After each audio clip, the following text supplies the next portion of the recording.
Welcome to State of the WWE, episode number 21. Chris, I know you got the line ready. Old enough to drink, but the pink and stink. Oh. Is it wrong that kind of turns me on? Well, that was the point. Oh, okay. Well, you got me.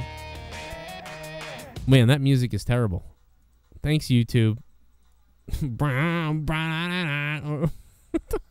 sounds like a rejected Sabu theme. Yeah, it sounds like one of the songs that the WWE has put over the ECW guys' entrances on the network. Yeah, you're right. Like, here comes Bam Bam Bigelow. Oh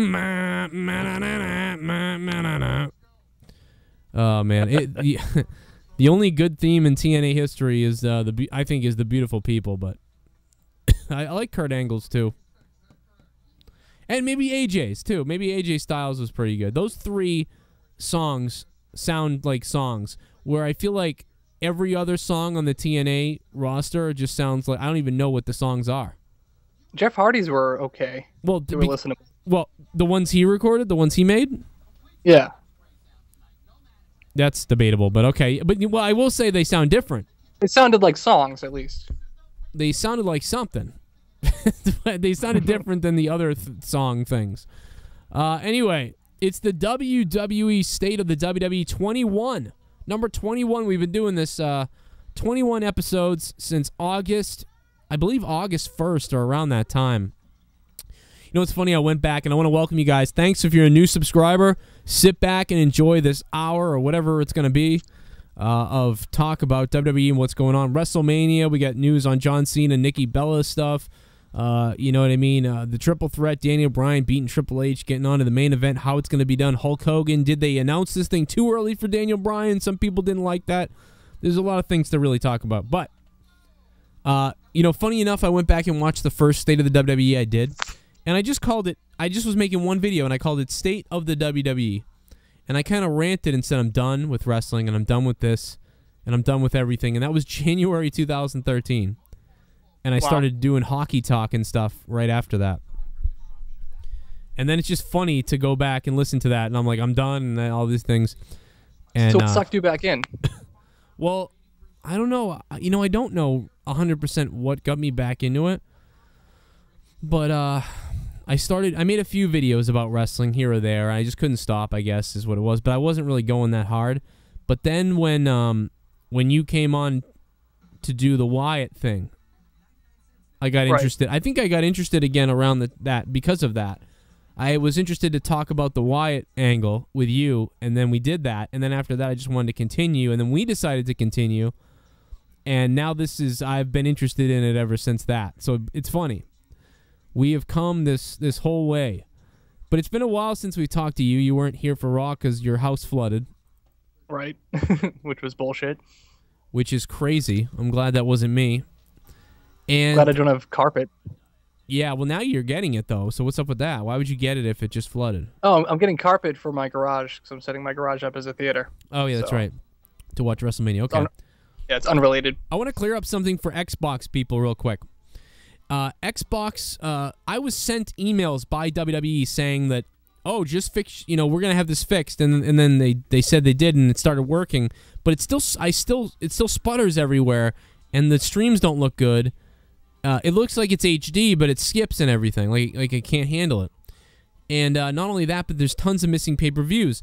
So then the WWE said, hey, you know, fix your family settings, make it TV 14, and you can see all this stuff.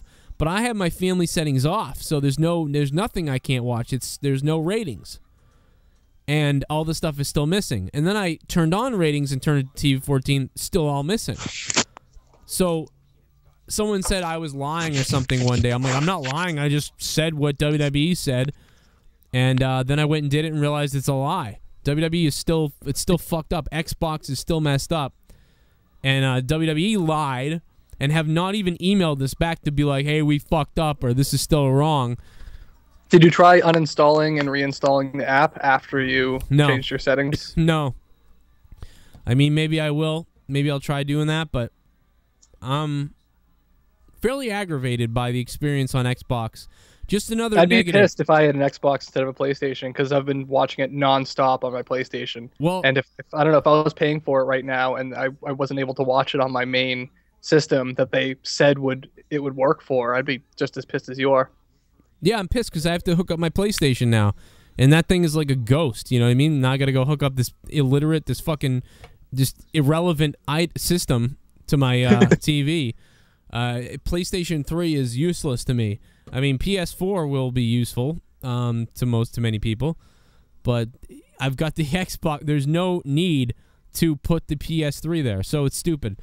But it's just anyway, a WWE machine for you at this point. Yeah. So and I had already unplugged it because it did Blu-rays, and I bought a Blu-ray player. So now I've eliminated the big PS3 and the Xbox and everything, and now I've got to hook it back up again because I'm telling you, if I can't watch WrestleMania streaming correctly and I have to buy it on Comcast because apparently Comcast is carrying it now again, I think that's what someone said, and I'll be pissed. I will be so angry. I will make ranting videos for like weeks cutting into WWE if they don't fix the Xbox because I want to watch WrestleMania like I've been watching it the last years. There's no reason there should be a regression. There's no reason you go from SD, you go from back in the day with the phone line where, you know what I mean, it was sometimes a troublesome, but it usually always worked, to then upgrading to HD where, wow, the picture looks beautiful, to oh, now all of a sudden it's jittery and doesn't quite work all the way on the live stream. There's no reason to regress and go backwards. That's just bullshit. I've been saying this all along. They'll have this hammered out by WrestleMania because if they don't, it's going to make the network look like garbage. Yeah. There's tons. There's more Xbox 360 users than PlayStation 3 users. Put it that way. There may be more PS4 users than Xbox One users, but it's Coke and Pepsi, my friend. It's half of the world is on an Xbox and the other half is on a PlayStation, and then there's a gray area where some people have both, and of course I'm in one of those categories. So I can watch it on the computer, and it's great. Network on the computer, absolutely phenomenal. Love it, love it, love it. Probably gonna hook up the PS3 and feel the same way. But it's pretty good on the PS3 right now. For me, it's just an inconvenience. I mean, I'm bitching, but for me, it's just a little inconvenience. Oh God, I gotta hook up my PS3 now. But for other people who just have an Xbox, it's a travesty for those people. Right. You know, those people. I mean, I can't imagine being one of those guys. Like if it just went on Xbox right now and all I have is a PS3, I'd be livid. Yeah, exactly. That's exactly right. So, anyway, now that's out of the way for all you Xbox users. I recommend you write WWE, you email them, you call the customer service, you let them know. Because I think part of the problem is they don't know about some of the problems, or they're not listening, or whatever, and people are just hanging in there waiting. But if you don't go after them, they're not going to even know there's a problem, because whatever kind of beta test or beta check, if they even had one for this thing, that they did was... It was JBL and Jerry Lawler stumbling through it for a week, and they were like, it's fine. Yeah, JBL was like, oh, it looks good. Blah, blah, blah. Meanwhile, the newest system Jerry Lawler owns is probably a Game Boy Color sitting in his fucking backseat of his car he doesn't drive anymore. I suppose JBL missed the fact that none of the WCW pay-per-views are on it. I mean, I guess he just missed that. I guess Cole missed that none of the ECW pay-per-views are on it. I guess they also missed that many of the WWE pay-per-views are missing as well. I guess it happens. It happens, guys. Change the settings. It still doesn't work. It's stupid. All right, so now let's move on to real WWE stuff. Like, is WWE ready for a six-man tag team title? For six-man tag team titles, basically, for three men to have championship belts. That was something that was up on WWE.com. It's been something that people have asked and talked about often recently. I personally, I think it's just too many goddamn belts. I mean, yeah, we're probably unifying the IC and US pretty soon, but even then, watching three people come out and they each have a belt because they're a three-man team, it just looks kind of garish and stupid in my opinion. I think what they should do is have one three-man team institute the Freebird rule and go by that for a while, and then just leave that open where every now and then if a three-man team wants to initiate the Freebird rule, they're allowed to. Just have it in the back pocket so you can have tag teams like the Usos have the gold, And then every now and then, if like say the Shield picks it up, they can defend it any two members at any given time, but still just have the two belts. I think the problem with that is that falls under one of the things that the WWE is starting to become almost like a Hollywood movie where they think you're a moron, and they think people. I don't know if it's true because it seems like an easy concept to grasp, but I think WWE would rather make more money off belts, and institute it, and just do that and make it easier rather than rules and Freebird and coming up with a rule. They don't want to confuse people, and I just feel like they're not going to do that. I feel like there's more of a chance of seeing 3 belts than that. But what are we going to bring in? That would ruin classic tag team wrestling. Because if you're not. the Usos, what the fuck do? You slap someone on at the you safety pin and a guy who's not doing anything into your team just so you can go after the belts. How about this? I might be okay with this, but the problem is, you're right, it diminishes the tag team division. No matter what, it diminishes it. Even if what if you had the three tag champions and then also 2 tag champions? Or maybe the 3 champions isn't called tag champions, they're called the like something stable, or to come up with some group or stable or name for a championship with a stable. But the problem with that is, number one, I mean, what do you got? Two teams for the Wyatts and the Shield. They're gonna bring belts. Yeah, and you know what? It's not for lack of trying either, because they've tried stables for years, whether it's 3-man, 4-man, up to 6-man, NWO, 100-man, whatever. The point is, it's tough finding a combination that works. With a tag team, it's hard enough finding 2 guys that can operate well together. The Usos, they're brothers. Obviously, it's going to work. But then look at the past tag teams we've had, like Miz and John Morrison. I mean, yeah, they were a tag team, but they kind of worked out. But when it comes down to it, they were just kind of schlepped together, and it didn't really work out. They didn't really go far. No one took them seriously as a team. And if you up that to 3 men, all of a sudden you need a perfect trio that operates well together. The reason the Shield are so acclaimed is because they made something work that most people fail with. Same with the Wyatts. All 3 of them have their part, and everyone for a while was saying Rowan was the weak link. And that's another thing. When you have 3-man teams, the weak link becomes much more apparent. Look at the Rockers, Marty Jannetty and Shawn Michaels. Marty Jannetty, I guess you could say, was the weak link, but no one noticed it for years. If there was 3 people in that stable, it was Shawn Michaels, Diesel, and Marty Jannetty. Jannetty would have taken a back seat way earlier. I think the Shield is one of the first teams that does it perfectly. Right, that you got all 3 guys are there's no weak link really in the Shield. It's the only time I think it's the only time I can think of that. I mean, so if these titles were created, it would almost be like they were created for the Shield, and then once they move on, or once the Wyatts disperse, or once people get sick of Wyatts versus Shield every week, where do we go from there? Where are all these 3-man teams coming from? Yeah. I don't think they're gonna do it. Although it is a little weird that they put that article up. But it also would. They seem to put up articles just to shut people up about things they've been clamoring about. Yeah. Because once they write about it, people are like, "Oh, they're listening to us," and then they forget about it. No, I think they put up the articles not to shut people up. They put up the articles to take advantage of people and to make money. For that, yeah. Yeah, let's we get the hits. Everybody's talking about that. All right, we'll talk about it too. We'll make some money off the topic, and then that's it. Right. And there you go, guys. YouTube.com/Joe Cronin Show. Thanks for being subscribed. Click the like button right now. We're going to take a pause so you can click that like button and stick the thumb up my ass if you would be so kindly to do so. Chris Tosevich is here. I am here. You can tweet me on Twitter at Joe Cronin Show.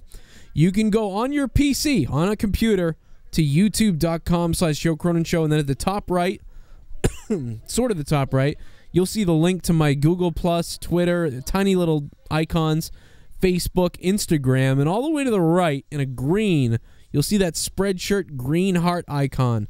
You click on that, it opens up the Joe Cronin Show store, and that's where you can get the all-new Joe Cronin Show pillow. People have been asking me, how can I buy stuff and everything? Well, we're up to 18 T-shirts sold and counting, and 1 pillow. So be the next to own the Joe Cronin Show pillow. It says, "Joe, you just slept with Joe Cronin Show #fact." It's the greatest pillow ever. You can cream on it. You can do whatever you want. And the shirt that's cool is the #fact shirt, the black and white one, the plain black and white #fact shirt. Because at the bottom right of the shirt, it's got the bottle opener, so you can open a beer with your freaking shirt. Now, that is a drunken, insane person to the max, and I love it. And you should buy it because it's awesome. If you want to support the show, go ahead and do it. Or just click the like button and watch all the commercials. There you go. Now that that's out of the way, let's continue. I want to say thank you to everyone, too. We passed another milestone on Google Plus, over 1,000 pluses in a fairly short span of time, 1,009 now to be exact, so that's really cool. Thanks. We are also now on iTunes.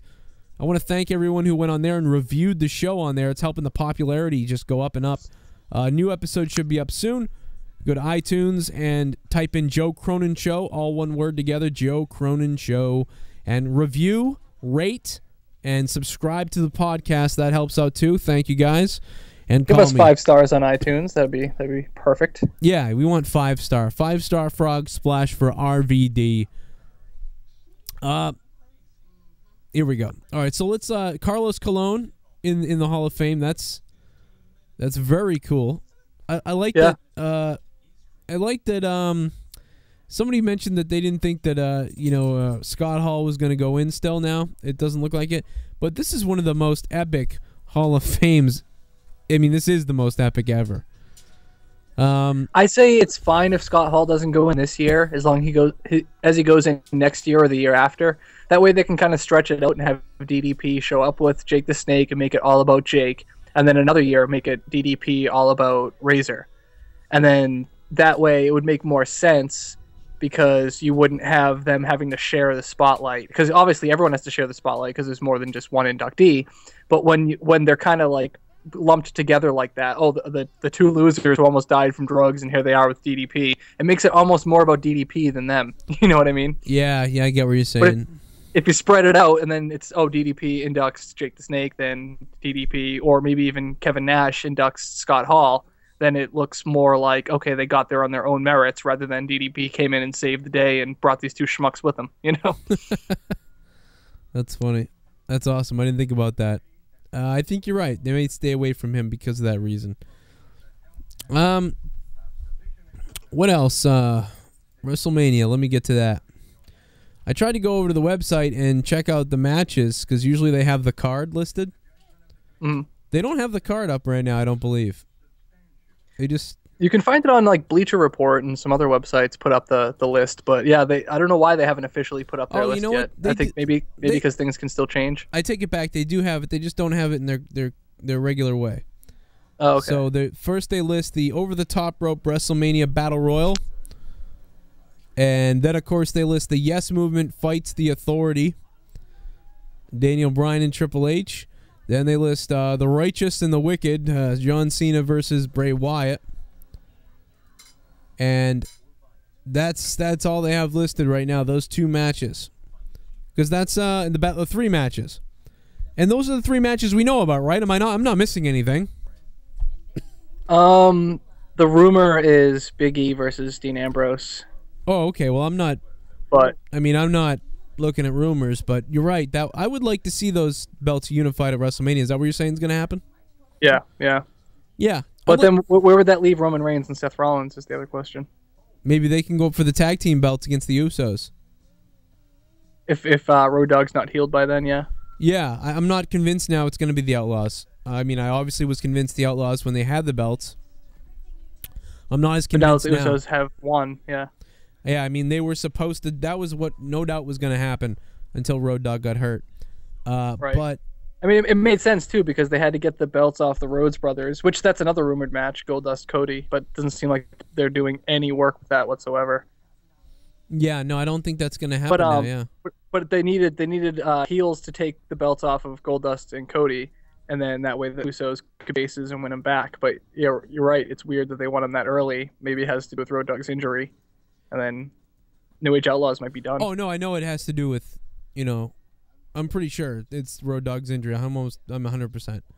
And I'm almost 100% because the other thing is it was Chicago, and they were like, well, not only are you hurt, you know what I mean? Let's get this out of here, but also they needed a treat for Chicago. Yeah, so they wanted to massage Chicago's prostate a little bit. So there you go. I don't want to get into really predicting WrestleMania yet. or talking about really where things could go. But Let's conjecture about the Battle Royal, at least, because we don't even know all the entrants yet, so we can at least throw out some stabs here. Well, who else do you think is going to be in it for one? We know some of them. Actually, we can go look. There's they've been listing the entrants periodically, actually. And there's I know Big E's in there. All right, so there's a big list starting to form, and I'm trying to find it now. While I'm looking for that, though, if I ever do find it, I don't know if I will.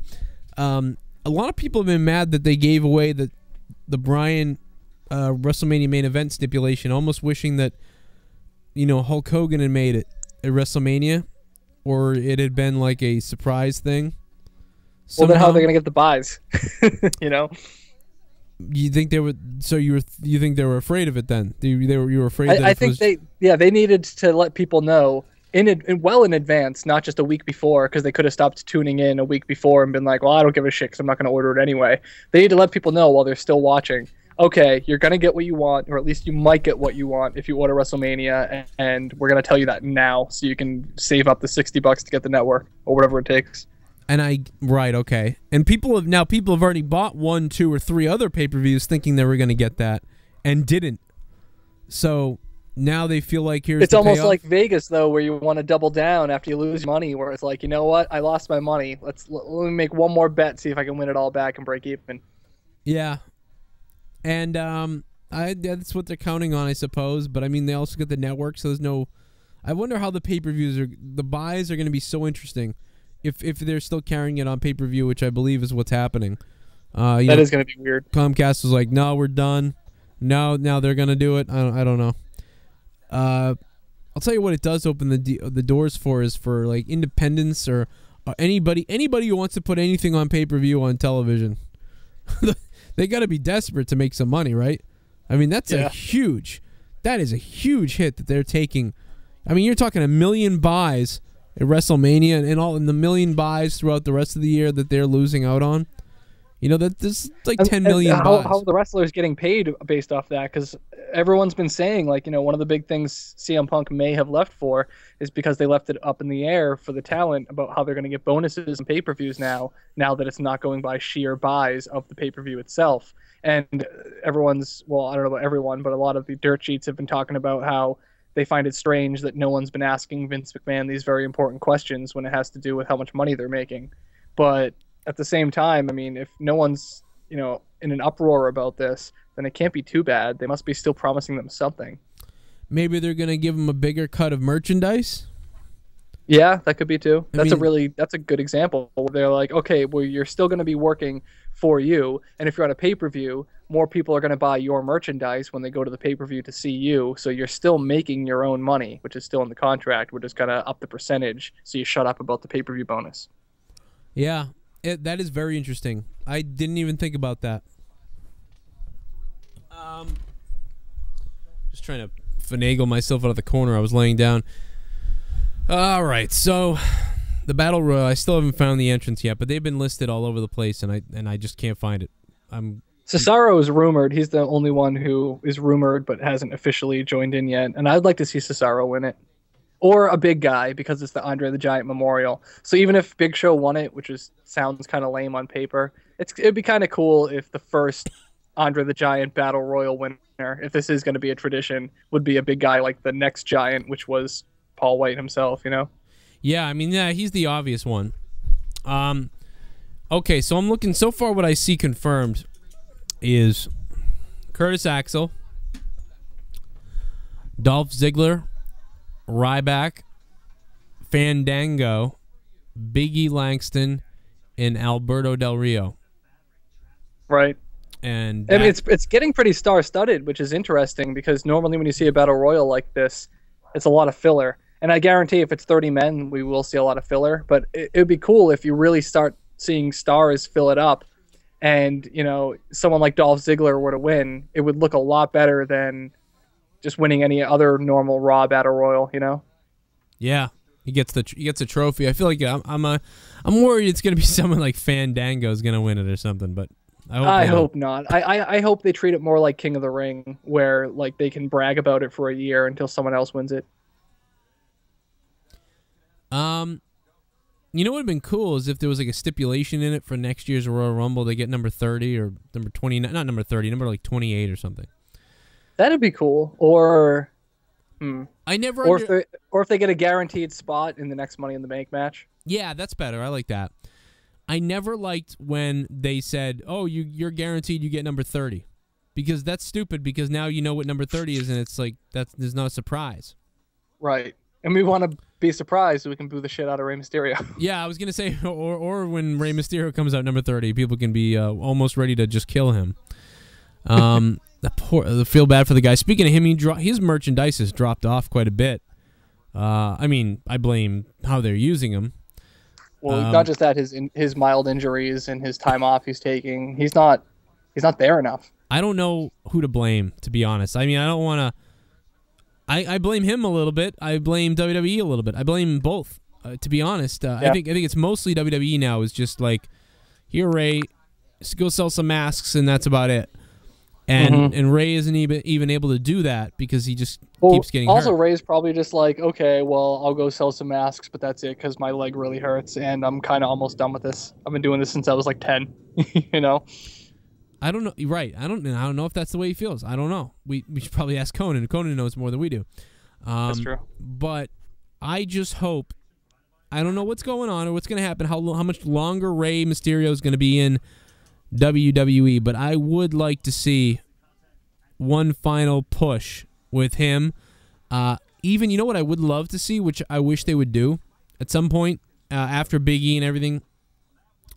Maybe it'd given like somebody like Ray, you know, the Intercontinental belt for a while, you know, and then he can lose the belt. Right, say they combine the IC and the US like we're expecting them to. Yeah. That'll leave room for another belt if they want one. And if I keep saying this every time I watch old WWE stuff on the network lately, if they bring back the Cruiserweight belt, who better to bring it back and be the first new Cruiserweight champion than Rey Mysterio, and then have him pass the torch to someone else and spark a new Cruiserweight division? That would be cool. And I think they do need a Cruiserweight belt. That's the problem with the IC in the US is anyone can win them, and they're essentially the goddamn same fucking thing. But if one of them you have to be a Cruiserweight, and the other one is just the stepping stone to the world title, they both serve their own purpose. Yeah. And there's a lot of guys coming up who are small, who are Daniel Bryan size. You look at Adrian Neville, the NXT champion, and many other guys. Yeah. They're pushing so many guys. Sami Zayn. What happens? And the other thing is with Adrian Neville. I mean, he's short, but he's built. I mean, he looks like a monster, even though he's only like 5'9" or something like that. You put him in the WWE ring, he looks smaller, though. I'm telling you. Right. And you're right. That's a good point. Where I mean, you have all these cruiserweights. Like Tyson Kidd is a great example. Tyson Kidd, well, he's not going to win the Intercontinental title because they don't have faith in him ever being a world champion. He's bigger than Neville. Right, but the point is the IC belt is a stepping stone for the world title, or it's the last belt you win before you never win a belt again, like Macho Man. Yeah. But then you got to look at it where if you had a belt that you could win and you could be at the top of your game at, and you didn't care about rising above that, like the Cruiserweight belt. I mean, in WCW, when you watch the Cruiserweight division, they weren't trying to win the Cruiserweight belt so that they could go up to the TV, to the US, and then to the world. They just wanted to be the Cruiserweight champion. They understood they were smaller, and they wanted to be the biggest fish in the small pond. And that would be a much better dynamic for all these younger guys in the WWE, where you're like Tyson Kidd's a great example, where how far can he go? Only so far till they yank him back down over and over and over again. But if he could ride out as the top of the Cruiserweight division or a Cruiserweight champion for a year or two, then that's fine. But maybe that's all he wants. It's all he wants to go for at the top of his division instead of trying to go for the gold and being a big fish in a even larger pond. Yeah, you know? Right. And then he could move up to the Intercontinental belt. I think that, and I don't know if this honeymoon with Daniel Bryan is gonna, create more of this stuff, or if it's gonna be over. If people are gonna be like, look, now we want another small, underdog to go win. I don't know if that's gonna happen. Right. Or if I think the interesting thing about the WWE audience, one thing that's gonna happen is the fact that you got everyone cheering for Daniel Bryan because he's this small underdog and everything. And I think once that honeymoon is over, you're going to see people really maybe pushing Roman Reigns. Yeah. And that's interesting because they're going kind of the opposite. Now they're going towards the guy that like kind of personifies everything that the WWE cares about and likes in their style. You know what I mean? But the fans are behind him. Right. The fans have been turning against that mold for so long, and I think what they see in Roman Reigns, what we all see in Roman Reigns, is he's one of those rare instances where he gives both Vince and the fans a boner simultaneously. You know, where normally it's one or the other, and they clash. But yet I want to see Seth Rollins, so it's like it's so weird. You know, I really don't want to see Seth Rollins get left behind. I don't think he will. Hey, we bring back the Cruiserweight belt, like I said, and all of a sudden he can be just as featured as anyone else, be a Cruiserweight champion for a while. I think he should be in some main event matches with Daniel Bryan. If only he wasn't such a little shaky on the mic. You know what I mean? If he was a little bit... He's getting better. He's getting a lot better. He is getting better, and hopefully he does get better and goes and just changes his whole deal. But imagine if he could talk like CM Punk. Yeah. I mean, that would be epic because I don't enjoy CM Punk that much in the ring a lot of times. He's gotten kind of repetitive lately, a lot safer. Yeah, I'm going to run up and kick someone with the knee. I mean, I don't see CM Punk doing a whole lot of crazy stuff, and his matches have been are on the down. They're just going down for me. I'm not interested that much. But I mean, he did have one of the better matches of the year with the Brock Lesnar thing. Was it the Brock Lesnar match? Or the Undertaker match. Maybe it was, I don't know.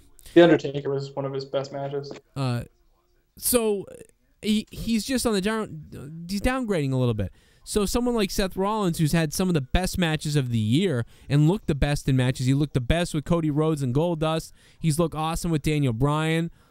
I mean, Daniel Bryan, Cody Rhodes and Goldust, and The Shield, and the Wyatts. You know what I mean? They've had some of the best matches and encounters, you know what I mean, over the past year. And some of that, like the Bray Wyatt Daniel Bryan match, I can't wait. I got to go back and watch that from last. Was that at the last pay-per-view? No, that was the pay-per-view before Elimination Chamber, right? That was the Rumble. So I got to go back and watch the Rumble. That must be up on the network by now. I haven't even gone and looked at that, actually. I'm going to go watch everybody. Is it? It's got to be, right? Because shouldn't it be the last pay-per-view should be up there, right? I don't know. I'll go find out right now. I'll go look right now and tell you. Yeah, I'm checking. And besides, I want to see everybody boo Rey Mysterio again. So, oh man, Jerry the King Lawler, got to get that out of here for WrestleMania 27 is on. Oh, that match. How about the? I'm watching the same thing as you. Yeah, because it's streaming. I went back and saw the live, the match from Bret Hart versus McMahon. Man, I forgot how terrible that was. Oh my God, yeah. What the hell were they thinking? You know what? All they had to do was have McMahon come in the ring. They didn't have to have that weird plot and elaborate, stupid stuff that was going on, and all they tried to get this psychology involved in it. It should have just been they come in, Bret Hart kicks his ass fairly quickly, and it's over. That's what it should have been. He just beats his ass with a chair, and then maybe puts it on his ankle, and then like steps on it or something. And then just pins him. That should have been it. 5 minutes, and there's it. There's the bell. Even 10 minutes. But it was like, dude, it was like 27 minutes. It was ridiculous. The crowd was like, I mean, not only it's embarrassing because it's Bret Hart, too. To me, I mean, I was a Shawn Michaels fan over Bret Hart, but I loved Bret Hart. Anyway, and nobody can do it as stiff as Hart did and make it look real. Except for the porno actors. You know, I mean, so that was really kind of like just embarrassing to watch for me, and I feel bad I just felt uncomfortable. I was like, this should have just been real quick. It's over. It's done. We're done. That's it. But they drug it out. When Vince is going to wrestle, he wants to make the most out of it and make it a huge deal, though. The Rumble is up, by the way. It is up. Okay, 2014 Rumble. It's there. So I'm interested in that. Anyway, Hulk Hogan, I don't know, coming out and saying, I don't think they wanted to do that like you said. They wanted to let everybody know what they're in for. Is there a possibility for Daniel Bryan to still get screwed at the end? Maybe. Maybe, but I don't think, again, if they did it again, I mean, the only thing that would be successful for them is they would continue to tease us and keep us in an uproar. And we'd still be thinking, raging. You know what I would like to see is either in the Triple H Daniel Bryan match or the world title match or both is Steve Austin as the special guest referee. Yeah, that'd be cool. It's been done a million times now, and really I'd like to just see Steve Austin wrestle CM Punk and get it over with, but that's never going to happen. But they need something. They need some way to make sure that it's called right down the middle and that no bullshit can happen. And I can imagine maybe in the main event, Daniel Bryan about to win and Triple H coming up to the apron to try to like prevent it from happening, eating a stunner, and then Daniel Bryan going on to win. Yeah, you're right. You're right. I could see that. I think I'm out. I think we got, I mean, maybe there was some more stuff we could have talked about, but I think we got to call it quits. It's been, I think we did an hour. I don't know if it's really been an hour, but it's been a while. Been a while. No, not again. Anybody, you got anything else to add? No, I think we covered it. All right. This has been the State of the WWE episode number 21, guys. Thanks for being here again. If you like it, click the like button and stick the thumb up my ass. Leave a comment below. You can also call the show and leave your voicemails or call us when we're live after every WWE Raw, after every NXT event, after every anything WWE event. I'm going live, and that's the deal. I'll be live on my channel, youtube.com/Joe Cronin Show. Be here with me. I take your calls. There's a bunch of people listening. 339-226-6610. Of course, tweet my Twitter at Joe Cronin Show. And you can go to youtube.com/Rage Internet Radio. Sorry, facebook.com/Rage Internet Radio. And that's a link for the Joe Cronin Show on Facebook. I haven't converted it yet to Joe Cronin because Facebook sucks. But subscribe. That's important, guys. Thank you. Over 2,000. Our goal was to hit 2,000 by Mania, and we're at 2,300 right now, and it's not even Mania. I should just set a new goal for hopefully for 3,000. So I am. Yeah. I am. You know what? I'm gonna do it. Monday we got what? Two Raws left until Mania. Something like that, yeah. So I don't know if we can do it, but how about 3,500? I'll take 2,500. We'll get to 2,500 subs by WrestleMania. Tell everybody. Tweet this video everywhere. Tweet everything all over the place. Tweet until you got blue balls, I guess. All right, guys. Thank you for watching the WWE State of the WWE episode number 21. We are old enough to drink, and we're going to go get ourselves some beer because we're legal, baby, and we can drink. So thanks for sticking around. Thanks for listening, Chris Tosevich. My name is Joe Cronin, and we're out of here. Bye, and so long.